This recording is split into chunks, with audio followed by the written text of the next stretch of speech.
Shalom. First one to say, Call Halayim, La Yahweh, Bahasham, Yahweh Shai, Bahasham, Rakah Kwadash.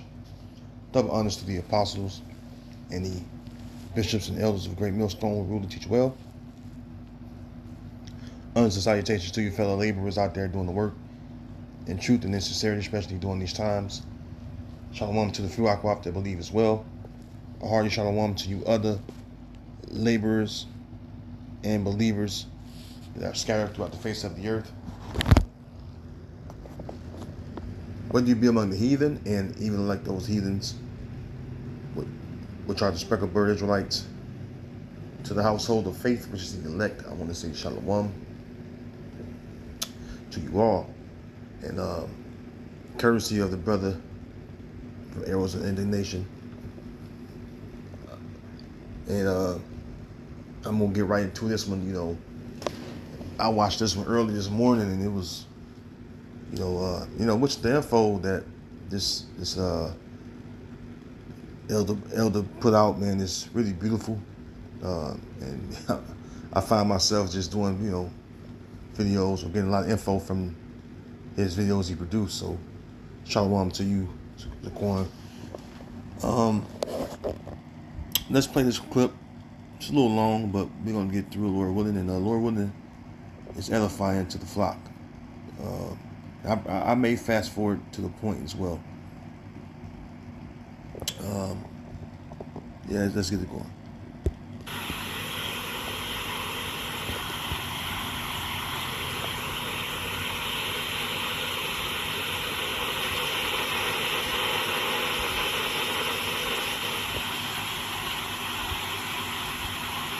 We killed 800,000 Iranians for Israel. Every war we have fought in the Middle East was fought at the behest of Israel. March 20, 2003, Bush launched the invasion on Iraq. What did Iraq have to do with 9/11? Nothing. We invaded Iraq because Israel wanted us to invade Iraq. All of these wars in the Middle East, including the Iraq-Iran war. People forget about that. Israel talked America into inciting the Iraq-Iran war. It was America that funded, America that equipped, America that gave the military apparatus, gave the technology, the surveillance, and the CIA intelligence network, and everything that they needed to invade Iran. All was done by the United States of America at the behest of Tel Aviv. And that war cost the Iranian people 800,000 lives. We killed 800,000 Iranians for Israel. But it's not enough. We've still got to kill more Iranians. Every war we have fought in the Middle East was fought at the behest of and for the benefit of Israel. Every president since George W. Bush, Obama, Trump, Biden, and Trump again have been mere puppets for the state of Israel. And that leads me to Donald Trump. Couldn't wait to get here. June 22nd, 2025 and February 28, 2026. Without authorization from Congress and with Iran posing zero imminent threat to the safety and security of the United States, Trump launched 2 attacks against Iran. The first one lasting 2 weeks, the second one lasting 40 days, with skirmishes continuing and with no end in sight. Another all-out war is expected soon. Anyone who thinks there's going to be a peace deal is living in fantasy land. The agreement that Donald Trump signed, the very first paragraph, has been broken and is still being broken as Israel continues its ethnic cleansing in the southern half of Lebanon. And the United States government is saying and doing nothing to prevent it. And that's paragraph 1, that would stop. Donald Trump has no intention on fulfilling his word. When has the greatest con man to ever live cared about his word? That was okay. That was just fine. He lies with every breath. He's never told the truth. You can't believe anything the man says, and he has no intention on following through with the agreement that he made with Iran. And Iran is not bluffing. They proved already they are not bluffing. All of these wars in the Middle East, including the Iraq-Iran war, we killed 800,000 Iranians for Israel. Every war we have fought in the Middle East was fought at the behest of and for the benefit of Israel. Every president since George W. Bush, Obama, Trump, Biden, and Trump again have been mere puppets for the Zionist state of Israel. We lied about Vietnam. We lied about Iraq. We lied about Afghanistan. We lied about Somalia. We lied about Libya. We put more small arms and medium arms into the hands of terrorist groups the world over by not securing Gaddafi's weapons caches in Libya than any arms merchant has ever put into the world. Did the same thing in Iraq. We failed to secure Saddam Hussein's arm caches. We didn't have enough troops to do it, so we just left them for Al-Qaeda and ISIS and others to have their will. The idea, first of all, of Islamic terrorism was invented by Zionist intellectuals. In particular, the first place this had a major public showing for the first time was a conference in 1984 in Washington, D.C., organized by a certain Benjamin Netanyahu. And the idea there, this is one of the earliest appearances of the idea, was that there's a specifically Muslim form of terrorism, that Muslims are particularly predisposed to. Yeah, so yeah, I decided to let the whole clip run. But yeah, that was everything in a nutshell, man. I was going to play part of it, but I said, why not let the rest of it play? Because they basically told you the absolute truth, in that video, and that's how you know this man is Esau. Let me get something real quick, man. I was gonna, I'll get this Revelation 6:4 first. So much to unpack, but hey. Revelation 6:4, and there went out another horse that was red. Now, horse represents power, and then who was born red? When you go into the account of who was born red, Esau was born red, man. Okay, because we're living under the Edomite rulership or power or authority given to them by Yahweh B'Shem Yahweh Shai. Remember, the Most High puts up one or sets up one and put down another as far as people to rule, and he put the red man in power. See, that old spin of Native Americans being the red man, we're not fucking red, man. Okay, the real red man on the earth is the man that calls himself white. You look at him, he's red, like the men in that video, man. They're not really white; they're really red, man.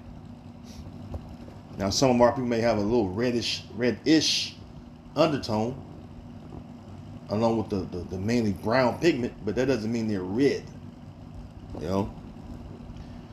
Genesis 25, and going right to the point. 25, and the first came out, and this is the account of Esau and Jacob. All right, the sons of Isaac and Rebekah. Okay. Come out the same loins and the same womb. Okay. And the first came out red all over like a hairy garment, and they called his name Esau, which means he's wasted. Why? Because he wasn't looking like the rest of his people. Excuse me.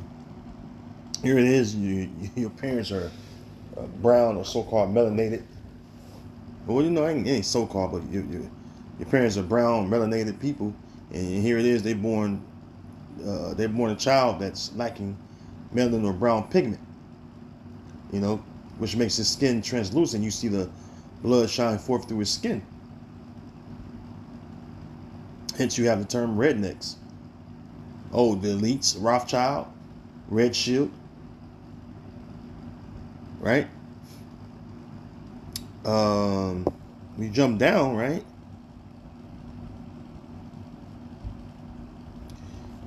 So Esau was born, right?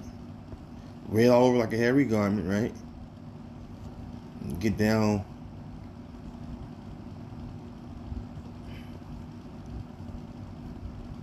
Let's see here, I think I passed the Salakia. Yeah, 30, verse 30. And Esau said to Jacob, feed me, I pray thee, with that same red pottage. Yeah, you know, when Jacob was preparing the meat, you know, before you cook the meat, it has a red, you know, structure. You seen raw meat, cooking steak or something, you know, goat, whatever. Lamb, it has a red tone to it. It's meat, it's flesh of an animal. All flesh, for the most part, is somehow it's kind of, you know, red colored, man, when it's raw. It says, feed me, I pray thee, with that same red pottage, for I am faint. Therefore was his name called Edom. All right, Adawam. All right, with the M on the end makes it what? Adawam, which means red in the Hebrew. Okay. The word red is Adawam. See.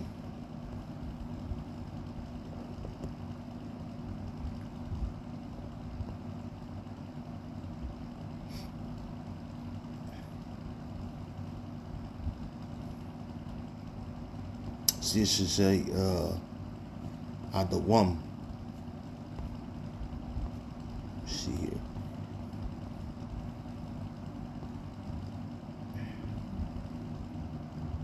See, the lexicon, it has it. See, the origin of it, right? See the word right here. This is Adawam. All right, Ada, to the left of my screen. Ada wa ma, Adawam. That's Esau, man. That's how you say Edom in the Hebrew. Okay.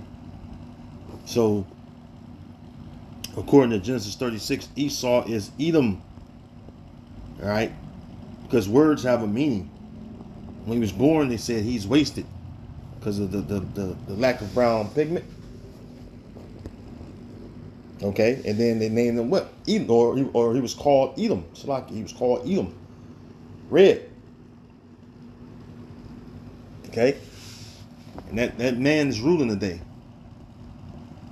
Back in Genesis 6, verse 4. And there went out another horse that was red. Again, we live in the red power, Edomite power. So you understand. It says, and power was given to him that sat thereon to take peace from the earth, and that they should kill one another, and there was given unto him a sword. Right.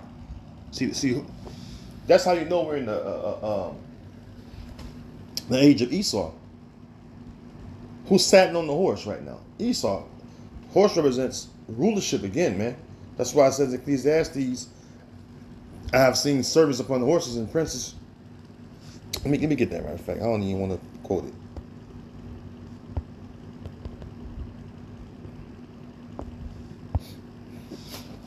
That's how you know this fucking AI be picking up shit. The word came up before I could type it in the search bar.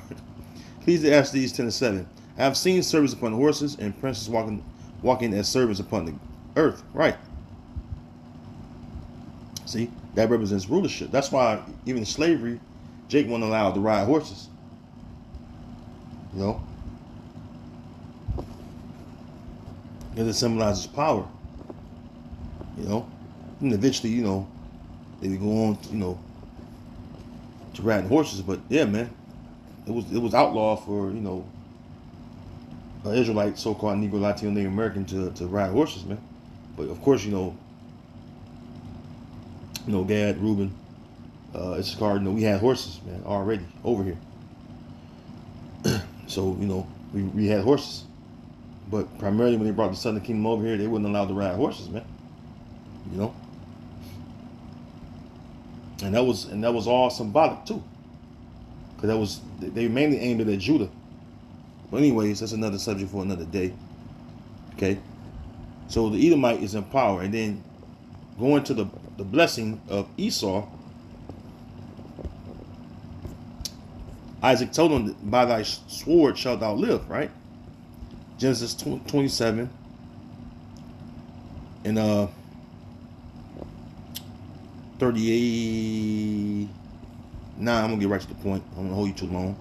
And Isaac his father answering and saying to him, behold thy dwelling. This is to Edom. Matter of fact, let's start at 38. Shalaki. Verse 38. And Esau said unto his father, hast thou but one blessing? My father, bless me, even me also, O my father. And Esau lifted up his voice and wept, because Jacob had already gotten a blessing. Jacob had already supplanted. All right? He already supplanted and got that blessing that was set up by the Heavenly Father Yahweh, putting the spirit on their mother Rebecca to help Jacob get that blessing. And that's something you people out in this world, especially you damn Christians, man. Y'all don't understand that. Oh, Jacob got over it, man. Look, the Lord set it up, man. When you go into the account.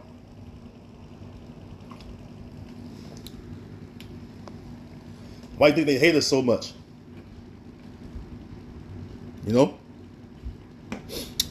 Continuing on, verse 39. And Isaac his father answered and said unto him, behold, thy dwelling shall be the fatness of the earth and of the dew of heaven from above. And by thy sword shalt thou live. See? And so Esau lives by his sword. And what's the greatest sword on earth today? You have the ICBM missiles.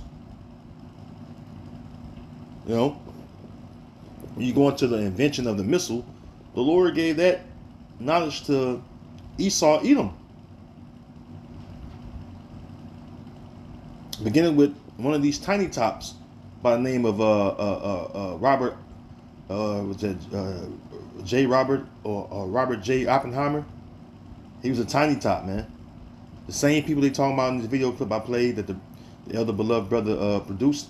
Those people, by the way of Oppenheimer, it's a movie about Oppenheimer on how the missile or nuclear bomb was created.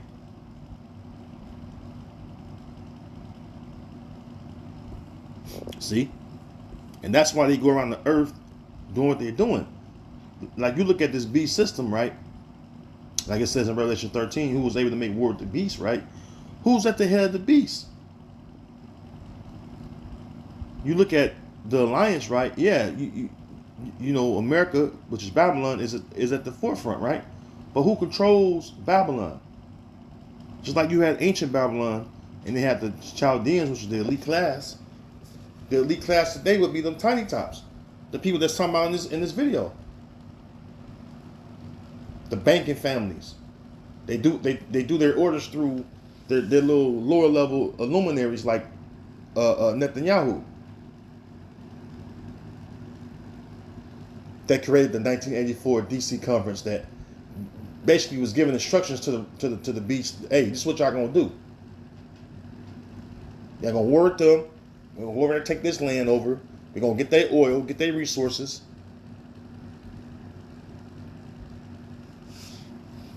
And declared it before the whole world. And then what happened? It was actually put into action. All right, Micah 2:1. Woe to them that devise iniquity and work evil upon their beds. When the morning is light, they practice it because it is in the power of their hand. Right, and that's the reason you're doing it, because it's in the power of your hand right now still. That's why you're warring with the Persians, which are known as the Iranians today. You know? Verse 2, and they covet fields and take them by violence. Yeah, how was violence created? Through the sword, man. Okay, now, this is a quote from Theodore Roosevelt. They call him Teddy Roosevelt. It says, the famous advice was made, The famous advice was made famous by the 26th U.S. President Theodore Roosevelt, who described it as a West African proverb. He explained that the true meaning of speak softly and carry a big stick, you will go far, is to negotiate peacefully, which is not peacefully, peacefully and with civility, but always keep unquestionable power ready to back up your words if necessary. You know, in which, you know, they always bring, you know, war. All right, like it says in let me get that in Psalms. See, they always bring the threat of violence to the nations, man. Okay, Psalms 55 in verse 21. The words of his mouth were smoother than butter, but words in his heart. His words were softer than oil, yet were they drawn swords. Right, and this is exactly how the so-called white man, Esau, Edom, this is how he deals, man. Why do you think nobody trusts him? Why do you think people know there's trouble coming when he approached their lands? Because really he come with that big stick. And the hell with the talking, the hell with the words. The words is part of, you know, him, you know, threatening, you know, to use his big stick if he's going to give up those resources he come for. You know, this is why, you know, through America, Babylon, which is known as what? The hammer of the earth, man. You know? They're always doing some violent shit in some other nation's land, man. You know? But that's going to come to an end. Excuse me. That's going to come to an end. You know? This is why Yahweh Bashim Yahushai is preparing you for violence. Okay? It says with violence shall that great city Babylon fall, man. Okay, I don't know what's wrong with my damn screen. Anyways, Habakkuk 2:8. It says, because thou hast spoiled many nations. Spoiled mean what? Ruin. Then look up the word spoiled real quick. Spoil, it says shalah or shalah. Hold on. Shalah, shalaki. The Hebrew word is shalah. It says to draw out, to spoil, plunder, take spoil. Let's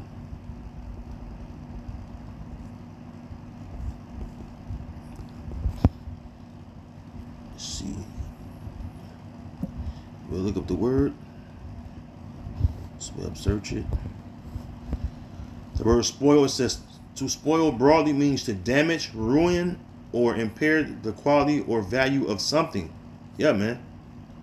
John 10:10. The thief cometh not but for to kill, steal, and destroy, man. And who was the great thief of the earth? The so-called white man, Esau, Edom. Okay? And that's what he come to do, to damage, ruin, or impair the quality or value of something. That includes the people too, and the land that people have to live off of. Which includes what? The food, water, what have you. Everywhere this man has set up occupation, and he's destroyed it. All right, he occupied lands via his military. Look what's going on in Japan. They bombed Japan, and they over there setting up posts and shit over there for decades, and they just fucking that the whole little country up, man. You know. Excuse me. Look at the Merriam-Webster. It says, plunder taken from an enemy in war or from a victim in robbery. Yeah, man. That's a so-called white man for you, man. All right. Matter of fact, oh, you know what? Let's go to Isaiah 33 and come back to Habakkuk 2. Isaiah 33:1. Woe to thee that spoilest, and thou wast not spoiled.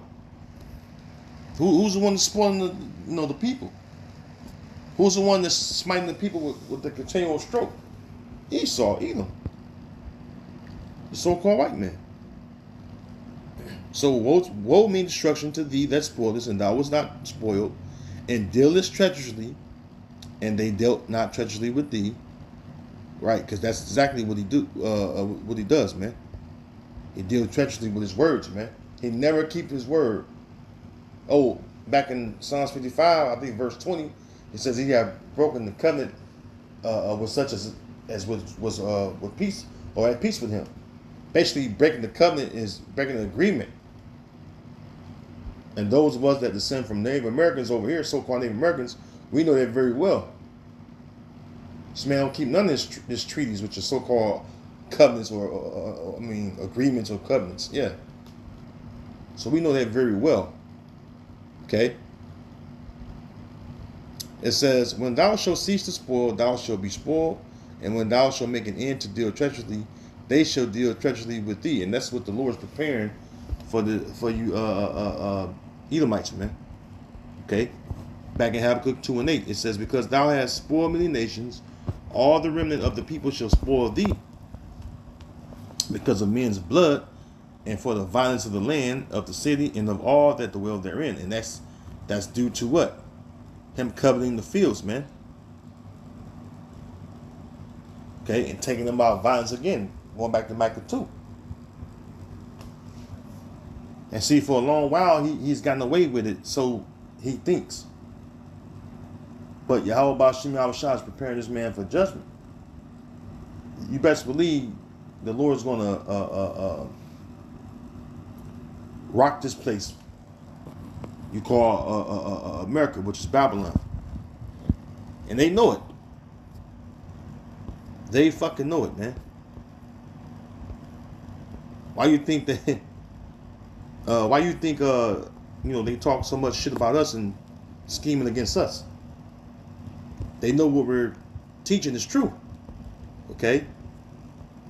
Real quick, Isaiah 14:4 says that thou shalt take up this proverb against the king of Babylon and say, how hath the oppressor ceased, the golden city ceased? Yeah, man. Because what's going to happen to this place is, after the Lord smite with all these plagues that's starting to happen, the last plague or the final plague will be the nuclear destruction. And that's why the Lord got the things going on around the world right now, as far as World War III, where you have it where the least of the flock, as the scriptures tell us, have drawn out the Northern Army, which is the American Army, like they were saying in the video. And this is why Trump, he's in a political turmoil, man. He know he's in a war he can't win. So what's the next step? To go all out in the all-out war. But we know that the MOTB, which is the mark of the beast, the RFID microchip, and the Neuralink, it's another part of it, has to be pushed and presented, to all, man.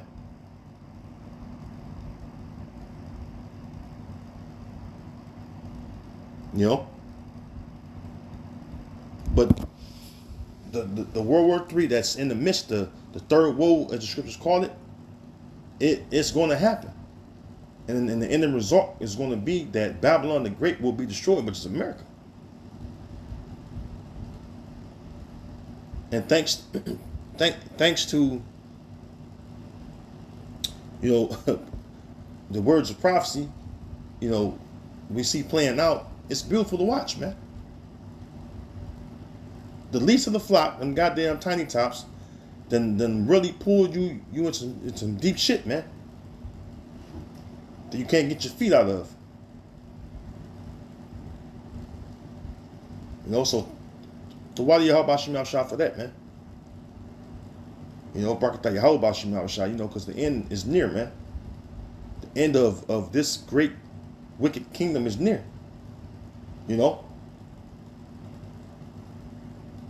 you're not gonna retreat from this war.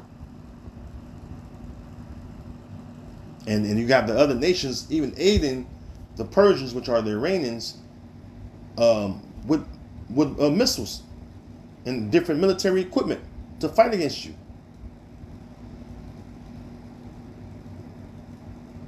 Because it's going to be an all-out war, world war.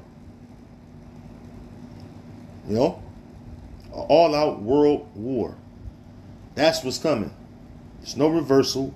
There's no backing out of this one. Because it's time that her judgment, is to be fulfilled, man. As far as the judgment of Babylon the Great in the Edomite power structure to come to an end.